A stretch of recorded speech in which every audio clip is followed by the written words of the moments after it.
Good morning, everybody. Welcome to the Power of the Tribe. Welcome home 220. I am very excited today. Today's going to be fun. So, she is an American stand-up comedian, actress, and author. She has appeared at over 75 stage production, and she was on GH, General Hospital, which I need to ask her because I want to know what role that was. She's co-produced I Love Kerri, and she's also toured in many musical productions, including Leader of the Pack in New York. She has published 4 books. She rises late and her kids make her breakfast. Guys Like Girls named Jenny. Mom's Night Out, and we all know we all need that.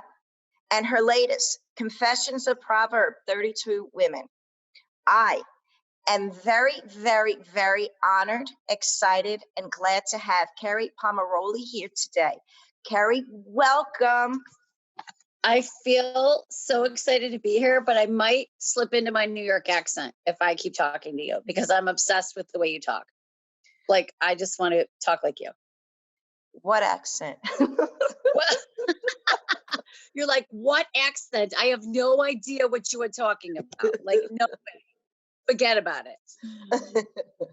You make me miss the East Coast because out here everybody talks like surfers, and so I need some East Coast love. I love listening to you. Well, you're gonna come down to San Diego, and we're gonna get to hang. Okay, fantastic. Erica, and then you can have as much of this as you want. So excited to have you here because the summit's all about inspirational leaders. And that is why you are absolutely one of my most favorite and key speakers of the entire summit. So, being an inspirational leader, what is the secret to living life to the fullest with connection and zest? I think I live by the motto, fake it till you make it, because we all are swimming upstream. And some days are easier than others. And we just have to take that mask off. When people look at people in leadership and say, I could never do that, or they have it all together, it's not true. Anybody can be an inspirational leader and anybody can follow their passion.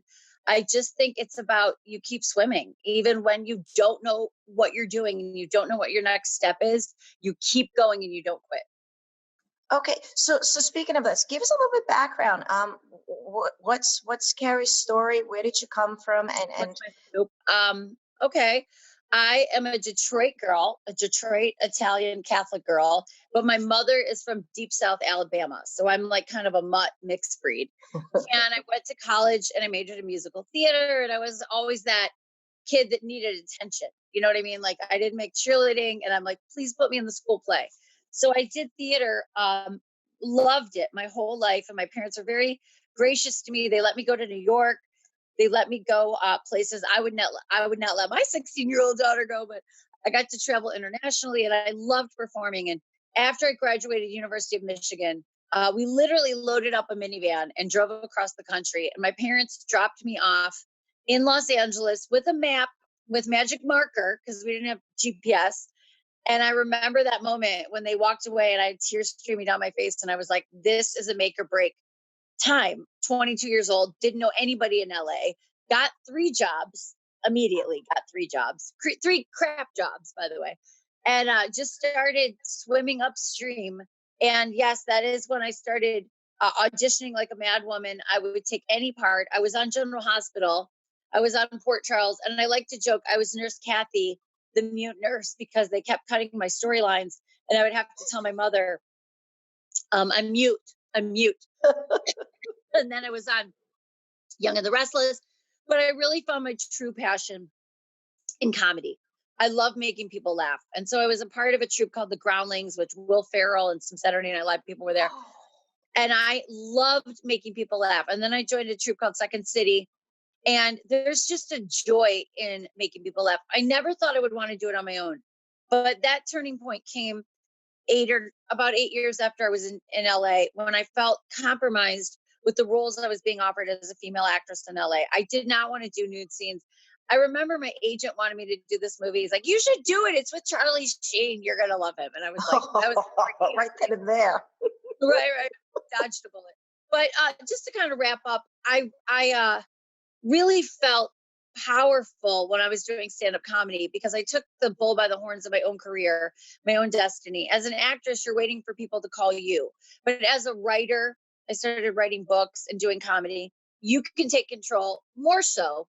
And so it's been 13 years. Oh my gosh, 13 years of writing books, and I'm writing for the Hallmark Channel now, and nothing is quick in this town. It is a lie. Don't believe the press. It's all smoke and mirrors. It is about staying power, and it is about being tenacious and good work ethic. That's the main thing I tell kids today. You got to learn how to work hard. There's no shortcuts, even if you're a Kardashian. Well, maybe if you're a Kardashian, you don't have to work hard, but anybody else has to work hard. So I'm hearing through and through courageous as one of the words that Oh, you're absolutely sweet. describe you. I don't think that people know they're being courageous when you're in a fire. You're just trying to survive. I mean, I became a single mom 5 years ago. I didn't think I was going to survive that, but I did. I mean, life throws curveballs, many curveballs to where you're just like, you have a choice. Like you can be courageous and survive, or you could lay down and give up. And, you know, you got to make your own choice in each moment. But I always try to tell myself there's an end date for whatever trial I'm going through. Whatever this is will not last forever. So I have a choice to try to look at it one way or the other. Okay. So, okay, telling us about your definite travels and accomplishments. Have you had any mentors or anyone that you looked up to? Oh my gosh, absolutely. I believe in mentorship in every area of my life. I have personal mentors. I have had the same personal mentors since I was 26 years old. And then I latched on to comedians. I worked with Sherry Shepherd, who was on The View, and she's on a lot of sitcoms. And she's a wonderful, gifted comedian. She took me on the road. I had other comedians that I said, I will move the chairs, I will sell your books. Please take me on the road with you. And I think that that is something that was instilled in me in my generation of like, you got to do the work. You got to do the work. And in today's social media, YouTube society, where everybody has an attention span of 13 seconds, I think people forget that there's no shortcut to doing what needs to be done to be good. You know what I mean? Because the internet can manipulate things in such a way, such as a comedian that looks hilarious on YouTube. But then when they get hired to go to the club to do 45 minutes, they can't do it. Do you know what I mean? They can't hang. So I did 5 minutes until I was funny for 5 minutes. And then I did 10. And when I mentor people, I'm like, we're going to work on 5 minutes. I coach. I have a coaching business where I coach speakers and I coach comics and I coach writers. I'm like, you're only going to get 5 minutes until you're undeniably awesome. And then you get six. But we got to work. And that's how I learned. And that's how I believe people should still learn. Okay. So, I mean, I have to ask you, Mhm. who are some of your most favorite people to work with? Okay. Well, and I can also tell you my favorite like comedy heroes that I look up to. Yes. You would love him. He's from New York. There's a comedian named Sebastian Maniscalco. Have you ever heard of him? And he's Italian and he grew up in the Bronx, and I just died. He has a whole bit about company coming over, and he's like, back in the day, remember mom had the coffee cake and the company was coming and you take the plastic off the furniture. She's like, don't eat the coffee cake, it's for company. It's for company. It was like so exciting. And he's like, now when you're eating dinner and the doorbell rings, mom's like, everybody turn the lights off. Turn the lights off. We don't know who's coming. I adore him. I adore Jim Gaffigan. I adore Kathy Griffin. She's not clean, but she makes me laugh. I have had the pleasure of working with Jim Carrey. He is a genius. He is kind. He's Jay Leno is probably the nicest man in show business. You cannot get anyone nicer. Through having the pleasure of working on the Tonight Show, I saw how a boss runs a crew and why they stuck with him for 30 years, because he's gracious, he's generous, he's giving, and he lets everybody do their job, and he doesn't try to be, in everybody's way. He's just a great man, just delightful. And so, I've gotten to meet some of my heroes, like, Carol Channing and, um, jokingly Scott Baio that I told him I wrote him a letter in fifth grade, and he's like, I wrote you back. You must have moved. I've really not been disappointed too much when I've met people of what you would call celebrity stature. Um, I found them to be really, really cool people. I know there's stories out there, but when you go behind the curtain, you can't believe everything you read on the internet. You know what I mean? We don't know them, and everything is so manipulated. But I made friends with the hair and makeup people at the Tonight Show, and if you're friends with them, they'll tell you when the celebrities are coming, and they'll be like, John Travolta's in the hallway. So like I would go in the hallway and they're like, this is Kerri. And it was like meeting the Pope. I mean, I didn't even have words. I'm like, oh my gosh, oh my gosh. And he was really cool. So it's just been a fun ride. I have had friends along the way that I've watched them struggle from being a celebrity, and I've watched the hate and what they have to deal with of all these people trying to bring them down. And I don't wish it on anybody. It's not as glamorous as it looks. So that's interesting. So when it comes to social media and when it comes to pressure, someone just told me this morning that the stats from like 13 to 18-year-olds, that the number one thing they're dying of is suicide. And Disgusting. Horrible. so being in the spotlight, and then allowing yourself to be even more exposed, what message or what would you just say to these kids that are in pain and suffering? I mean, I have a 12-year-old daughter, and I refuse to let her have an Instagram account. She doesn't even have a cell phone that makes calls. She has one, but the That best, doesn't make like calls. she can like play a game, but she can't like call out.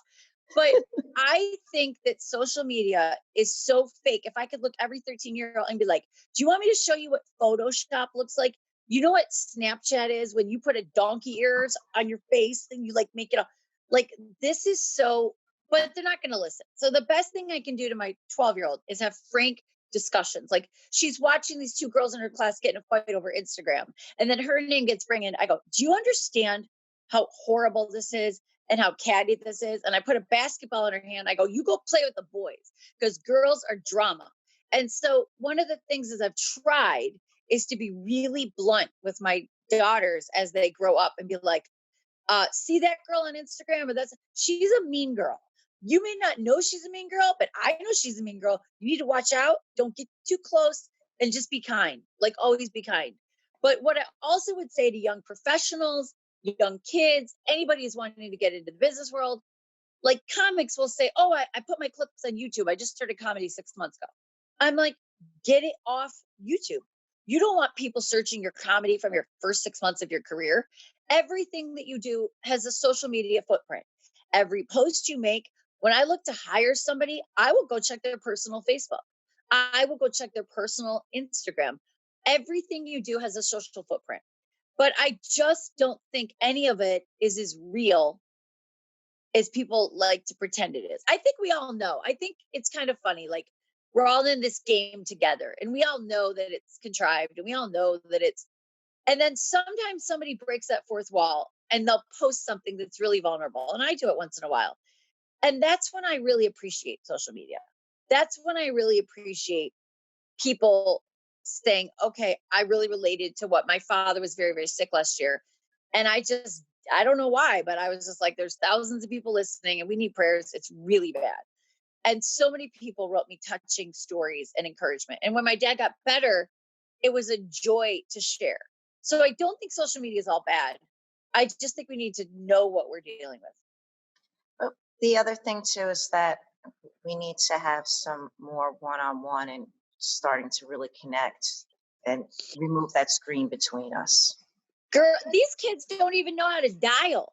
I was talking to some teenagers. I was like, it's called texting with your voice. Are you kidding me? Like, I'm like, and they also were saying that the generation coming up, like it's good and bad. Okay, so there's less teenage pregnancies. You know why? They're not leaving their house. They don't even know how to like hang out, and Yeah. so I can't avoid it. for my kids, but I can do the best I can while they're young.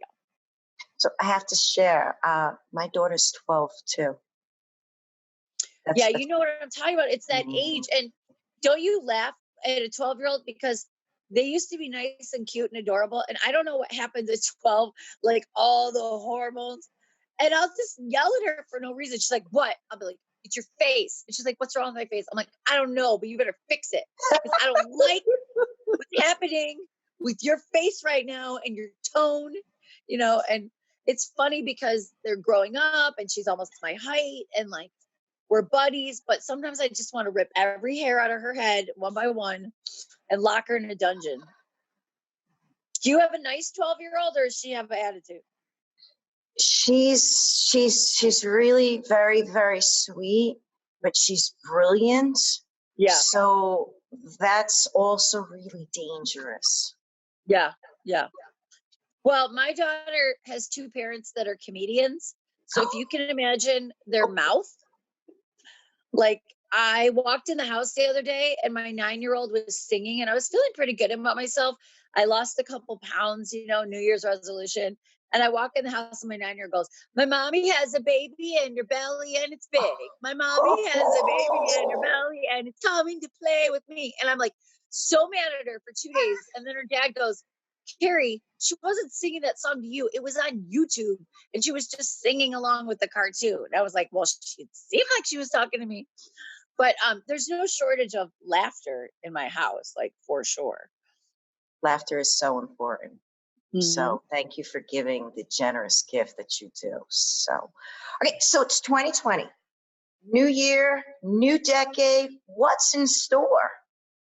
Well, there's a lot of things going on in my life. I'm moving, which is a crazy, sometimes you're just forced and I'm buying property in LA, which is a comedy routine because you need to give them a kidney when you pay the down payment and they want blood and plasma every month. And They're they like, want what's your your down daughter payment? too.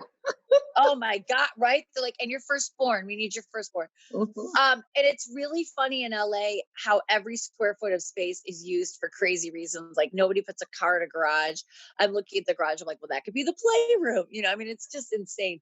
But I had two books that just came out in November. The book She Rises Late and Her Kids Make Her Breakfast and Confessions of a Proverbs 32 Woman both came out in November. We're planning a cruise. So if people want to get in touch with me, I'm doing a cruise for all my comedy ladies and fans in November of this year. I'm hitting the road and writing for Hallmark and trying to make a living as a single mom and shopping at the dollar store and doing life and dating Netflix and all those things. Every year's different. So I have to ask you, I mean, Yeah. again, being someone that definitely like takes life in both their hands. Most people release one book, Kerri. You came out with two books. I wouldn't do it again, but they said, "Do you want to do a companion book?" And then here's the thing: they're like, "And we'll give you money." And I was like, yes." But She Rises Late and Her Kids Make Her Breakfast is 60 stories, and it's not just for moms; it's for all women. But the thing that was so hard about that is I'm a perfectionist, so to write 60 stories that need to be hilarious and touching in one book, it was crazy. I sold every ex-boyfriend, every childhood friend down the river. I'm like, you're all going in these books, all of them. I'm using your real name. So the funny thing is my editor was like, you're gonna get in trouble. I was like, yeah, but there's this one guy in third grade I have a crush on, and if he reads this book he might call me. He's on Facebook. But yeah, nobody's safe with me. Nobody in my life might end up in my act for sure. Well, okay, so I'm thinking of the after the summit's over, I will be taking my women on a year-long journey of self-discovery, and it's called the Power of the Tribe. Welcome Home 220. So that we'll be doing virtual dinners together, breaking bread. We'll be doing movies in the living room. So the analogy is like the home. Each room in the house is comparable to friendship because friendship Right. envelops you and shouldn't just be one small segment. So I'm also going to be having some speakers and authors and other inspirational leaders come back Would you Fun. do a reading, and we I can would be share your honored. book? I would love to do a live chat and do a Q&A, and they can ask me anything they want and we can chat. It would be my honor. Okay, great. And we'll get your book and share it and have so much fun and I would love obviously it. laugh. All right. Well, I thank can't you. wait. And I'm all about breaking bread. So I'll definitely have some red wine and some bread with you and whatever you're. All right. Oh, we will be cooking together too, so it's a little I love sneak it. preview. But my first I love it. webinar, I'm going to share my sauce recipe, and you know Oh, that's girl, big. you better keep me posted. I'm Italian. Yes. Well, that's a guarded secret, right? Hey, have you tried an Instapot? Instapot. Is that like It's like this. a It's pressure like the cooker? crock pot thing, but it's a pressure cooker. Oh, it's the new one. I do. I use a little bit more. My pressure cooker is a big one that has like a searing pan. It comes from like Sweden or something, so it has that deepness and it's less shallow than like a stock pot, so you can brown and then Well, quickly like so no, but I do use pressure in my food a lot. I have to check. I I saw it. Have you tried I it? got one and it feels like a spaceship and it's like you're gonna have a seizure. Like I'm like, my grandmother would be rolling over in her grave. Like she's like, Kerri, what the frick are you doing? Like it's so complicated, but Oh yet no. people rave about it. So my goal, I bought this Cornish hen today and I'm like, I'm gonna do it. I'm gonna make it in the Instabot. But yeah, it just makes me laugh on technology. It's supposed to make our life easier, but it's almost like overcomplicating it, you know? Maybe we'll demo that. That'd be fun. Yeah, we should do an All right, Instapot cool. night. Right, listen, Okay. so thank you for coming on. I'm Oh, so glad we sure. connected. Wishing you all the best. Seeing you soon, and happy Okay. New Year. Good luck with the Bless you. move. Thank you. Thank you very much. Bye.